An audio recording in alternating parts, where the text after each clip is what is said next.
आज हम तुलसीदास जी द्वारा रचित कवितावली। तुलसीदास जी भक्ति काल के सर्वश्रेष्ठ कवियों में से एक हैं और क्लास 12th की कवितावली में जो कि कवित्व छंद में है उसे आज हम पढ़ने जा रहे हैं।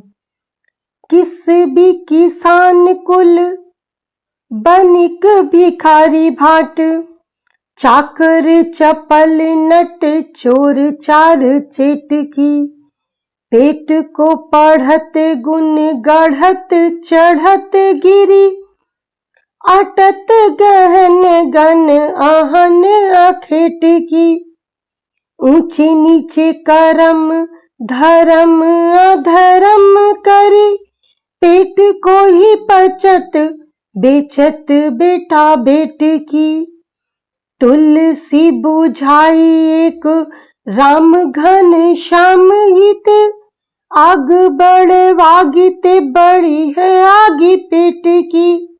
तुलसीदास जी तत्कालीन समाज में व्याप्त विषमता में जो भी सारे संसार के प्रपंच हैं, कार्य हैं, उन सब में पेट की आग का ही महत्व है। पेट की आग सर्वाधिक बड़ी है और इन सब जो भी क्रियाकलाप होते हैं समाज में वो सब ईश्वर के कृपा रूपी बारिश से ही मुक्त हो सकते हैं, बच सकते हैं, समाप्त हो सकते हैं। इसी बात के लिए कबीरदास जी ने पेट की आग को ही सर्वोपरि बताया है और पेट के लिए ही सारे क्रियाकलाप इस दुनिया संसार में होते हैं।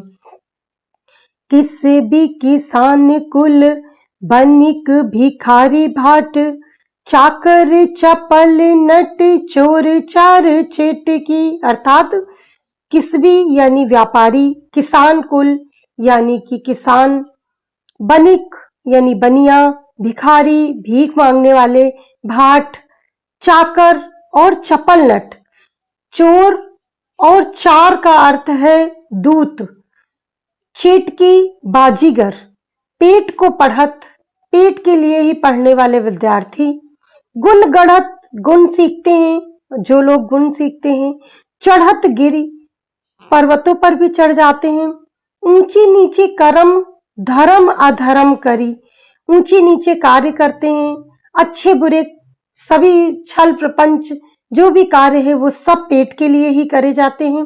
धर्म अधर्म ये भी पेट के लिए ही निहित है, पेट के लिए ही किया जाता है। इनके अलावा पेट को ही पचत बेचत बेटा बेट की, अर्थात पेट के लिए ही लोग अपने बेटा बेटियों तक को बेच देते हैं, ऐसे भी कार्य किए जाते हैं।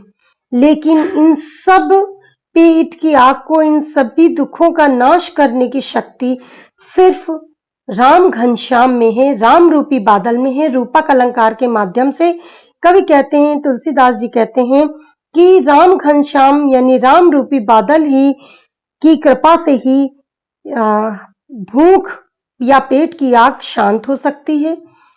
आग बढ़वागी ते बड़ी है पेट आग की, अर्थात इस संसार में जो 3 सर्वाधिक बड़ी आग हैं, दावानल यानी कि जंगल में लगी हुई आग, इसी तरह जठरानल पेट में लगी हुई आग और बड़वानल अर्थात समुद्र में लगी हुई आग। तो बड़वानल को से भी बड़ी पेट की आग को माना गया है। धन्यवाद।